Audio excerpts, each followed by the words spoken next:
Welkom, ik ben Germ de Haan van de Kruidhof. Ik ga een uitnodiging krijgen om de tentoonstelling van Fries Kliebend Erfgoed te bezienen.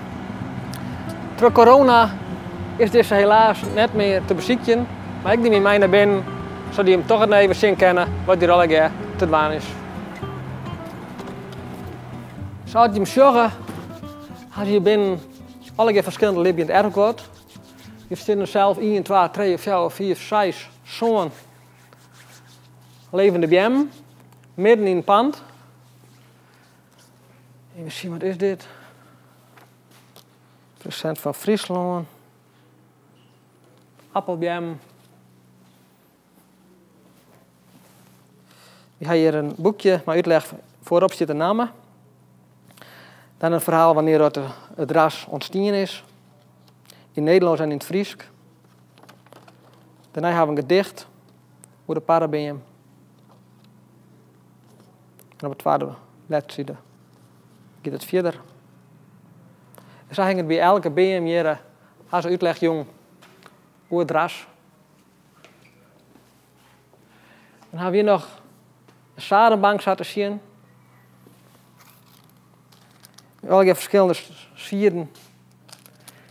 En die kan men meenemen om thuis in de groente te doen. Maar het is ook de bedoeling dat men zelf sieren inlevert, zodat er een gratis bibliotheek ontstaat van sieren. Een heel mooi initiatief en ik denk dat je dat tegenwoordig steeds meer ziet. Iedereen is thuis wel waande met zijn eigen tuintje. En dan is dit een heel mooi initiatief. En wat hebben we hier? Een bloemkool, koudmonder, duimer. En reappels. Alle reappels. Of iepels. Maar kijk, wij komen vanzelf. Wie zijn ze iepels? Gieltje. Bintje. Doree.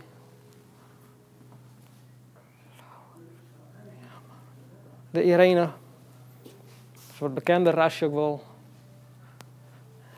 De Marijke. Dit is, kruist is. Met verschillende orenrassen. Er staan geen naam bij, wel noemers. En daaruit is de Marijke ontstaan. Zou je zeggen, hebben we hier 1, 2, 3, 4, 5, 6, 30 verschillende soorten onder appels. Dit alle uit Friesland waar komen. En sommige namen, maar wat hebben we hier? De Nienke, ik heb er nooit van gehad. En wat hebben we hier? De rere eersteling. Ja, ik heb hem nog nooit eens jong, maar ik heb er ook nooit van gehad. En zo ben er volle meer waarvan ik denk, wat is dit? En dat deelt waarschijnlijk niet alleen van mij, maar ook van heel veel andere mensen. Die naar die terug dat we zoveel verschillende Friese rassen hebben. En het mooiste hiervan is trouwens, dit wordt nog steeds gebruikt voor het om nieuwe rassen te kweken. Die te bestendig zijn binnen bepaalde ziektes. En de basis die lijkt hier gewoon. Bij ons in Friesland.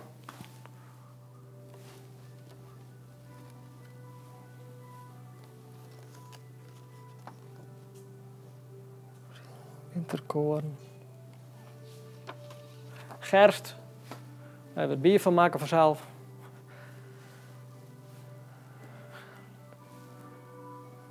Haver. Rogge. Dan kom je bij de vlas. Ik 6 verschillende soorten. Saskia, Noblesse, Natasja, Nienke, weer een Nienke, concurrent. Nou, en dit is volgens mij geen vlaaks. Dit is hennep. Nou, dat hoeft natuurlijk weinig uitleg. Maar je ziet hier en net omdat het tegenwoordig voor gebruikt wordt. Maar vroeger werd echt de vezel eruit halen. En er werd heel veel aan dienen. Ik maak klein.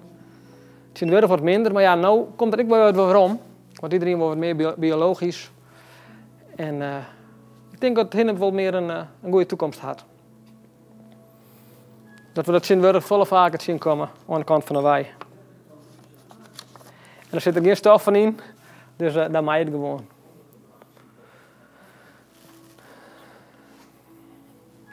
De woordbjentjes vanzelf.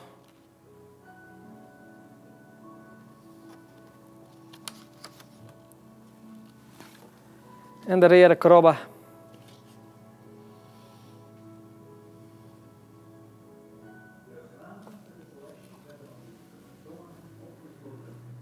Het koude maar snijbjentje.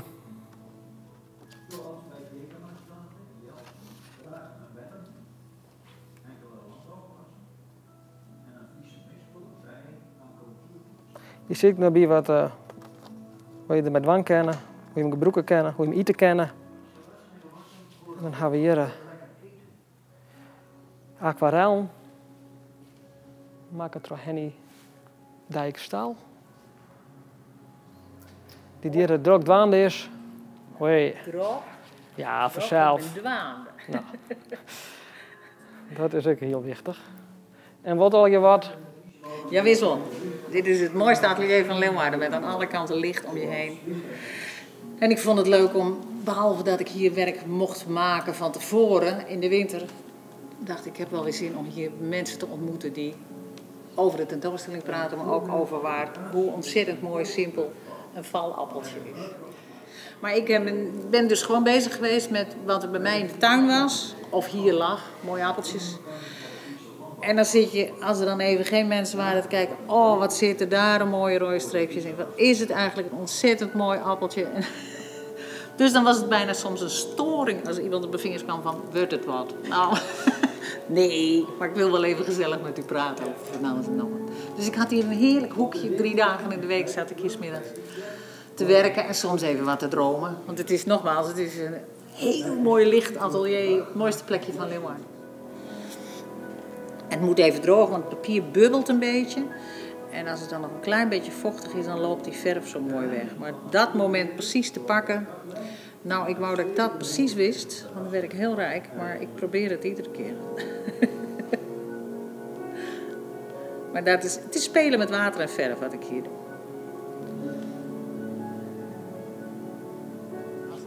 Helemaal kleddernat is, dan loopt het alle kanten op. Nou, en ooit zei een lerares tegen mij, ja, je moet gewoon spelen met water en verf. Nou ja, mag ik dan een groot kind blijven hier?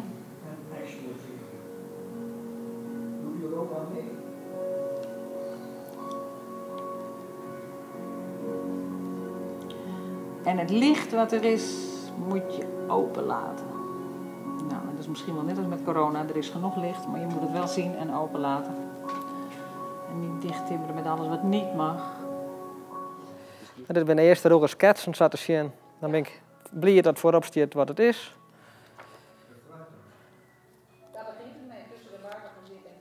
Zo langzaam aan. Het heeft steeds meer vorm.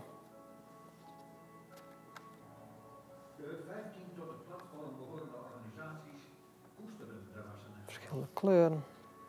Iets was toen zelfs wel een jaren was? Of, Dit nog net, maar verderop had ik nog een paar schilderijen. Dit al oor binnen. En dat, ik denk dat iedereen die wil hebben. Die ziet er heel creatief uit. Dan hebben we hier de valappeltjes. Ik werd een heel mooi eindresultaat.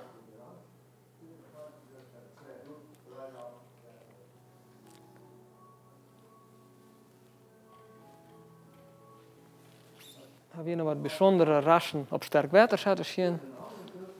En ik, zo'n jappels. En wat hebben we hier?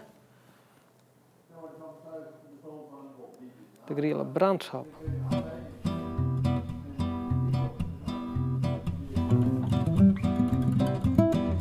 Fijnsamer gieltje, de wei naar de Westhoeketa.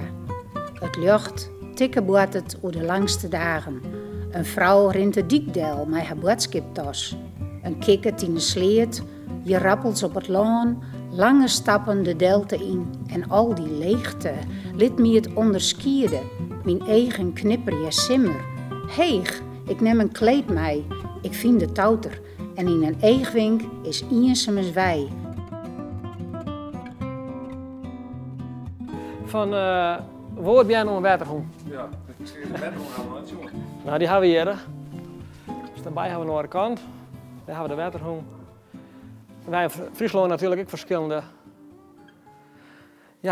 hoenderrassen, skierrassen, kai, pieken. En dan stil misschien iets wat bij stil. Maar toch best wel bijzonder. In zo'n provincie zoveel rassen.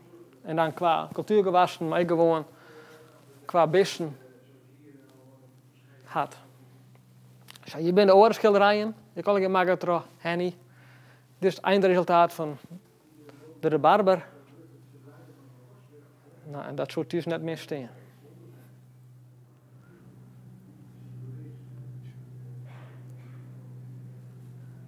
Sketsen de zou pakken, hè, de siepels. Zo liggen het wel, ja. Dan krijg ik met foto's zo detailleerd.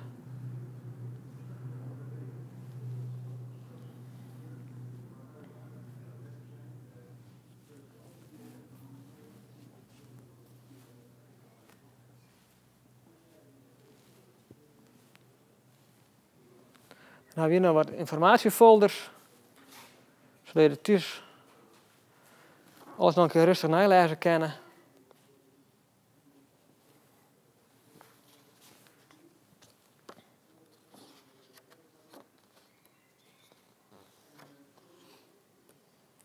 Nederlandse versies en Friese versies.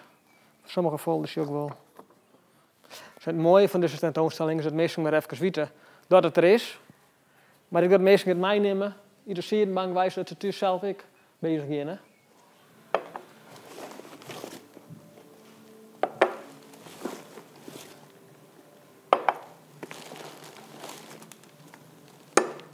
Goeiedag, Wieke. Alles goed? Ja, mooi. Zeker. Wat had je voor die? Ik ga hier al hier potjes met smots en stoofparkers en sawat en druivensap. Ik ga ze dan ontsapper. En dat vind ik gewoon hartstikke mooi werk. En dan ruil ik het ook wel voor andere dingen. Dan krijg ik een pompoen en dan jou weer 2 kilo smotsapels voort. Of ik jou een potje stoofparkers voort. Nou, er is iemand die had een heel grote parabeam in Jelm. En die is gekke presentiebrei. Nou, dan doe ik even een ruilhandeltje, wist wel. Nou, hier ga ik frambozen, druiven, appelsap. Ik koe een partij druiven krijgen van vriendinnen en ik zie ze opheljen. En nou, toen waren ze skimmelig, dus toen moest er wat oorzien. Dus dat in frambozen worden. Zwarte bijjam van simmen maken. Nou, en smots. Als het om die hindersjost, als de fietsen best of zo, overal is appels in gas en zo wat. En nou, dat begrut het me dan, dus dat ook al wat voor meidje. En daarom vind ik deze tentoonstelling ook zo mooi, omdat het juist wat voor Friese rassen en gewaaksen er binnen. En nou, dat mensen dan ook weer eigen voor krijgen, hè, door de coronacrisis en zo, dat mooi vinden om te doen. Ja. Roekt in ieder geval goed. Happy. Ga je daar eens zien? Ik ga hier eens zien, ja. Oké. Ja, die had dus als de dochter maken. Die gaat het dus ook meekrijgen van thuis. Ja. Snap ik. Alleen maar goed. Ja. En dan gebeurt er in ieder geval wat mee. Dan wordt ik niks voortgooid. Nee, precies. En op deze manier kun je het heel lang bewaren. Ja. Zo kom je de winter wel terug. Ja, en in glazen potjes. Ja. Wat van plastic hoor. Ik denk dat dat een hele goede ontjouwing is. Dat denk ik wel. Ja.